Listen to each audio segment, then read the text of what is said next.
చెప్తున్నారు కదా ఎవరు బయట ఎవరైనా చెప్పారు బయట సెక్యూరిటీ పోలీసు జేసీ గారు ఉన్నారు చెప్పు జేసీ గారు మౌలానా గారు వచ్చి కలుస్తారు పోలీస్ గారు వచ్చినా చెప్పు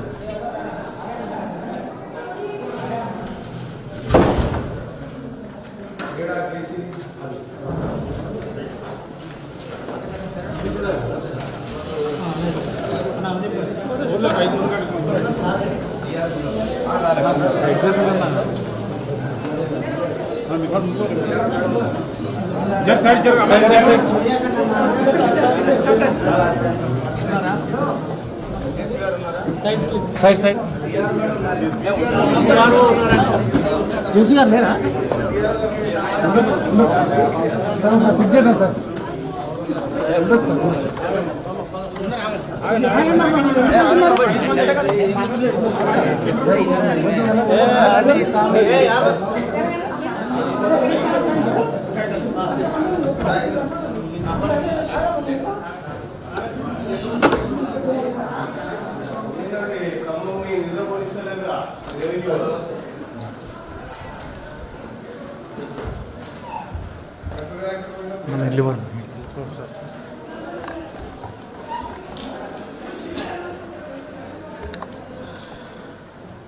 మీరు ఒకసారి దీన్ని చదవండి.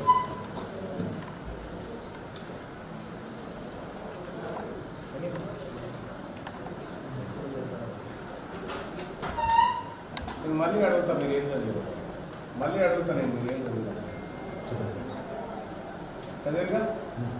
అందులో నేను ఏం రాశానండి? అడుగుతున్నది 4 నిమిషాలు అడుగుతుంది.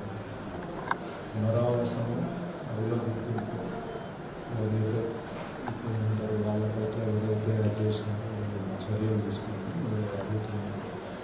అప్పటి వరకు తాత్కాలికంగా అన్ని వసతులు కల్పించాలి. దాంట్లో ఒక కీలకమైన పాయింట్ మెన్షన్ చేసి ఆ చదువుమండి చెప్పండి. ఇది అడుగుతున్నారు ఈ పోలీస్ ఇష్యూ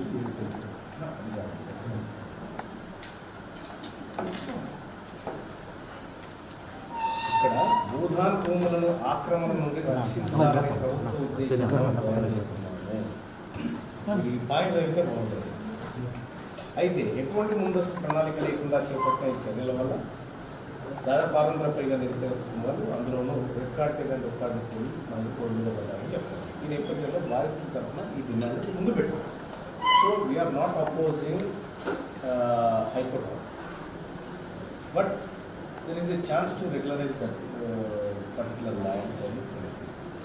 సో ఆ దిశగా పరిశీలించాలని నేను చెప్తున్నాను. ఓకేనా?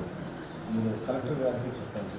మీరు జేసీ రెవెన్యూ మీరు మీ పరిధిలో మీ పేరే చెప్తున్నారు. అందరూ శ్రీనివాస్ రెడ్డి గారే చేస్తున్నాడు ఇట్లా మొత్తం అని మీ పేరే చెప్తున్నారు బాధితులంతా. అంటే ఈయన కూడా గ్యాంగ్లో ఒక మెంబర్ అని చెప్పి చెప్తా ఉన్నారు. నిజం అంటారా?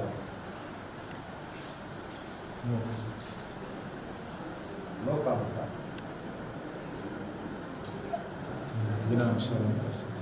తప్పకుండా మీరు తీసుకోండి.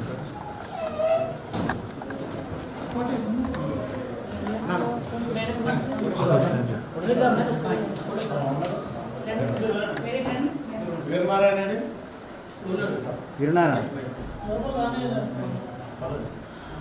వెయిట్ 1 సెకండ్ తీసుకోండి. ఓకే సరే 62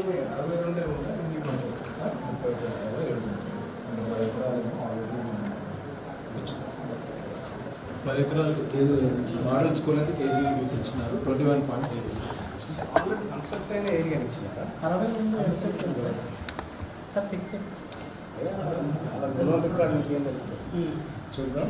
ఉదాహరణంటే ఆ సర్వే నెంబర్లో హాఫ్ ఆఫ్ ద ల్యాండ్స్ ఇచ్చినారు. లైసెన్స్ పట్టదు. సో మనది ఏదైతే 30 ఎకరాల కోర్టుకు పోయినప్పుడు ఏం చెప్పారంటే 62 ఎకరాల భూదాన్ని వీళ్ళందరూ రిప్రజెంట్ చేసుకున్నారు. మన రికార్డ్స్ ప్రకారం 31.6 31.06 అందులో 10 acres ఆల్రెడీ మనం కేజీబీ దానికి ఇచ్చేస్తాం. అందులో ఇప్పుడు వీళ్ళు ఎంత పరిధిలో 21.06 వీళ్ళు ఆక్యుపై చేసుకుని ఉన్నారా? మిగతా 10 ఎక్కడ పక్కనే కేజీబీ అండ్ మహారాజ్ పక్కనే ఉన్నారు. కన్స్ట్రక్షన్ అయిందా సార్? ల్యాండ్ అక్కడ కట్టేశారా? కట్టేసి ఓకే. మరి మీ ఈ ల్యాండ్ కూడా అది పేదలకు ఇవ్వండి. మరి ఇది ఎన్నో ఇచ్చినాం మనం చాలా. దాదాపు 1,72,000 ఎకరాల భూదాన భూముల్లో 65,000 ఎకరాల భూమి అంత అన్యక్రాంతం అయిపోయింది.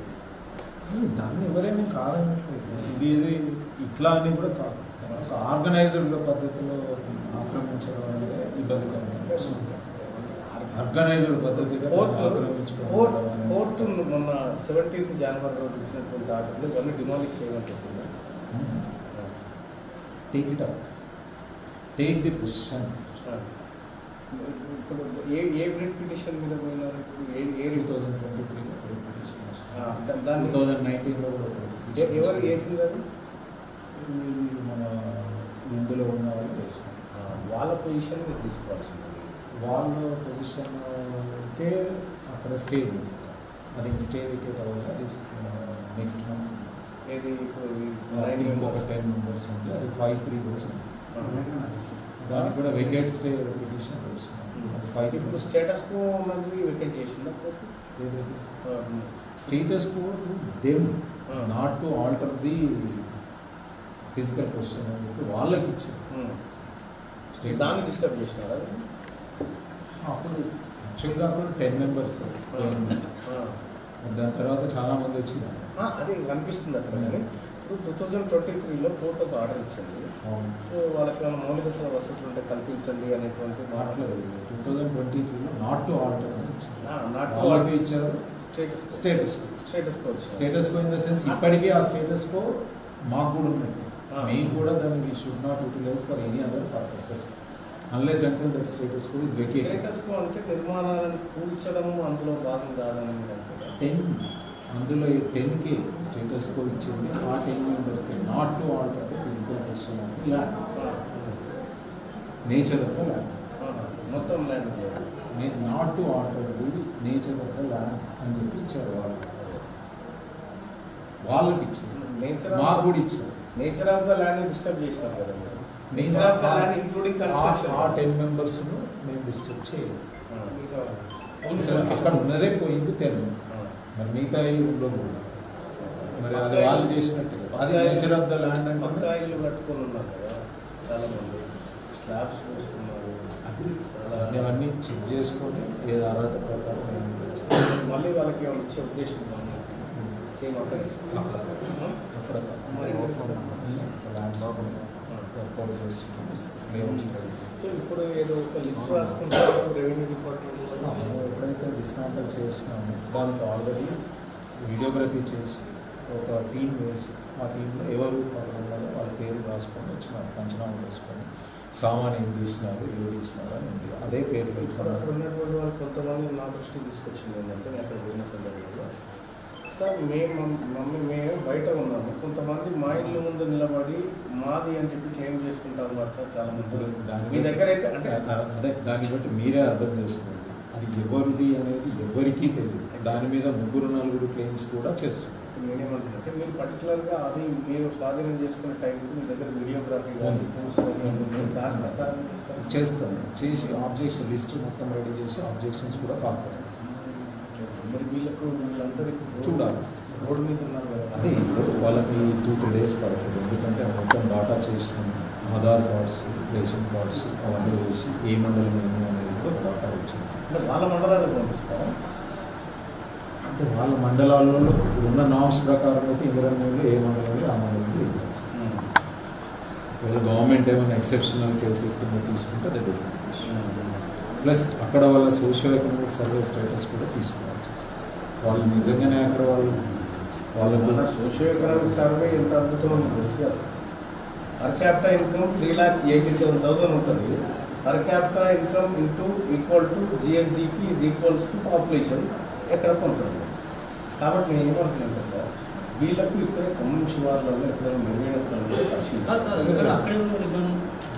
రెండో అంశాలు భద్రాద్రి కొత్తగూడెంలో ఉంటారు. అంటే అక్కడ ఆల్రెడీ ఇల్లు ఉంటుంది. ఇక్కడ ఆల్రెడీ జాగాలు ఉంటాయి, భూమి ఉంటుంది, మరి వాళ్ళకు కూడా అట్లాంటి అనర్హులు ఎవరైనా ఉంటే తొలగించండి. That is what is going on, that is what అట్లాంటి అనర్హులు ఉంటే అదే తొలగించండి. వెరిఫికేషన్ అట్లాంటి అనర్హులు ఉన్నప్పుడు తొలగించి అది వెరిఫికేషన్ చేయాలి. వాస్తవమైనటువంటి అదే లబ్ధిదారులు చేస్తారు. ఎవరో వాళ్ళకి ఇవ్వండి. విషయం ఏంటంటే మీరు అక్కడ 21 ఎకరాల ల్యాండ్ ఇక్కడ మీకు 10 ఎకరాల భూమి 21 ఉంది. ఆ 21 ల్యాండ్లో వాళ్ళు ఉండడానికి తప్పేమి లేదు. గవర్నమెంట్ ఒక పాలసీ మనకు ప్రజోపయోగకరమైన ఉపయోగాలు చాలా అయితే ఉన్నాయి. ఇది దేనికి ఎక్కడ ఇవ్వాలి సిస్టమ్ అనేది గవర్నమెంట్ ఒక పాలసీ తీసుకొస్తే శ్రీనివాస్ రెడ్డి గారు ఆపగలుగుతారా? కానీ నాకు గవర్నమెంట్ ఇచ్చిన అదే ఇన్స్ట్రక్షన్ నేనేమంటున్నా, చేస్తామని మేము నా రిప్రజెంటేషన్ పంపిస్తాం. Through you Yes, to the government. Definitely, every representation will be taken into account for and it will be forwarded to submitted to the government. అయితే మేము చెప్తున్నటువంటి ఏంటంటే గవర్నమెంట్ ఒక పాలసీ తీసుకున్న 21 ఎకర్స్ కనుక పేదలకు అందులో ఇస్తే మీలాంటి వాళ్ళకి అభ్యంతరం ఉండదు. అది మా వ్యక్తిగత అంశం. అదే అంటారు. అందుకోసం నథింగ్ ఇస్ పర్సనల్ అన్నప్పుడు సో ఇక్కడ ఇంకొకటి వాళ్ళని రోడ్డు మీద వేసినారు. మన వాళ్ళకి జీవించే హక్కు ఉంది, కనీసం భోజనం అన్న పెట్టండి. చిన్న పిల్లలు ఉన్నారు కదా, ఆ వసతి సార్ ఎంత దారుణం ఉంటుంది సార్. అంటే గవర్నమెంట్ సార్ పాలసీ చేస్తారు, మీరు గవర్నమెంట్ కావచ్చు కానీ సార్ పిల్లలు ఎగ్జామ్స్ రాస్తున్నారు, పిల్లలు ఇంటర్మీడియట్ పిల్లలు ఎగ్జామ్స్ రాసే టైంలో కూడా విని ఉంటే మాట్లాడి ఉంటే మేము చెప్పాము, లిస్ట్ ఇవ్వండి, హాస్టల్లో పెడతాము, పంపిస్తామని చెప్పాము. మానసికమైన డిస్టర్బెన్స్ ట్రాన్స్పోర్టేషన్ ఇచ్చి పంపిస్తాము, హాస్టల్లో పెడతాము చెప్పాము, హాస్టల్లో కూడా పెడతామని చెప్పాము. వేల ఎకరాలు కబ్జా పెడితే కదిలిస్తానికి ఏది గవర్నమెంట్ పనిచేయదు. పేదలు కృషి చేసుకోవడం మాత్రం జేసీబీలు, డోజర్లు, బుల్డోజర్లు పెట్టి పోరాడుతూ ఉంటారు. సార్ మీ అంతరాత్మకు తెలియదా సార్? ఇక్కడ ఉన్న మంత్రులు 3 మంత్రులు ఒక్కడు కూడా కబ్జా చేయడం ఉందా సార్? వాళ్ళు ఒక్కొక్కడు ఎన్ని ఎకరాలు కబ్జా చేసారు చూడండి. వాళ్ళ కబ్జాలు ఉన్నటువంటి భూములు కొంచెం ప్రయత్నం చేయండి. ఎందుకంటే ప్రజల కష్టంతో మనం జీతాలు తీసుకుంటాం సార్. ప్రజలు ప్రాపర్ వాడు ఉండడానికి ఇల్లు కోసం అడుగుతుంటే తర్వాత ఉపయోగకరమైనటువంటి వాటి కోసం కేటాయిస్తాం ఈ స్థలం అనేది ఎక్కడ సార్? జిల్లాలో మేము 450 ఎకరాలు అక్రమం నుంచి తీసుకున్నాం. ఇదే ఉమ్మడి ఖమ్మం జిల్లాలో దాదాపు 5,000 ఎకరాలు ఏమంటే అన్ని అర్హతలు ఉన్నాడు, ఆడియో ఉండడు సార్. నీళ్లు లేవు, కరెంట్ లేదు, రోడ్డు లేదు, ఏది లేదు. అయినా ఒక 10 ఏళ్ళ నుంచి అక్కడ బతుకుతున్నారు అంటే వరకు ఎలాంటి సోర్స్ లేదు కాబట్టి ఉండటానికి ఆధారం అదే అనుకుని నమ్ముకొని బతాడు. అట్లాంటి ప్రభుత్వం దగ్గర ప్రజలు దయాదాక్షిణ్యాల మీద బతకాల్సిన పర్లేదు. ప్రజలకు నేనైనా మీరైనా జీతగాలము. రెండోది ప్రజలే ఇక్కడ ఓనర్. ప్రజల్ని డిస్టర్బ్ చేసేటువంటి శక్తియుక్తులు మనం ప్రభుత్వం కానీ మనం కానీ ప్రదర్శించకూడదు. అంతిమంగా ప్రజలు 5 సంవత్సరాలు మాకు అధికారం ఇచ్చినారు, ఆ తర్వాత ఇంకోరికి ఇస్తారు, ఆ తర్వాత ఇంకోరికి ఇస్తారు. బట్ గవర్నమెంట్ అనేది 13 ఏళ్ళుగా అక్కడ అంతో కొంతమంది ఉంటున్నటువంటి సందర్భంలో మనం డిస్టర్బ్ చేయడం అనేది చాలా దుర్మార్గమైన చర్య.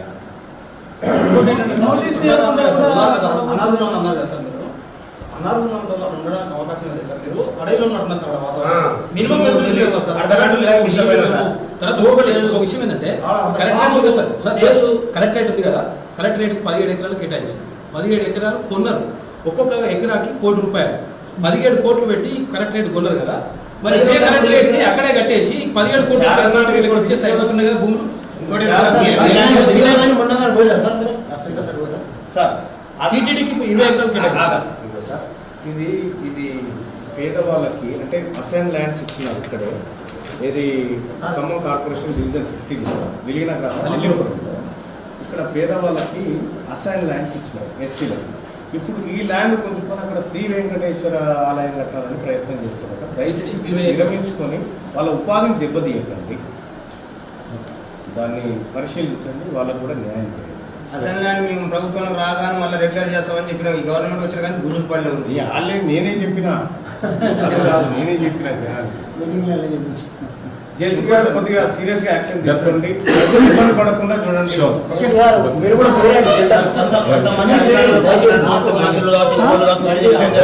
మీకు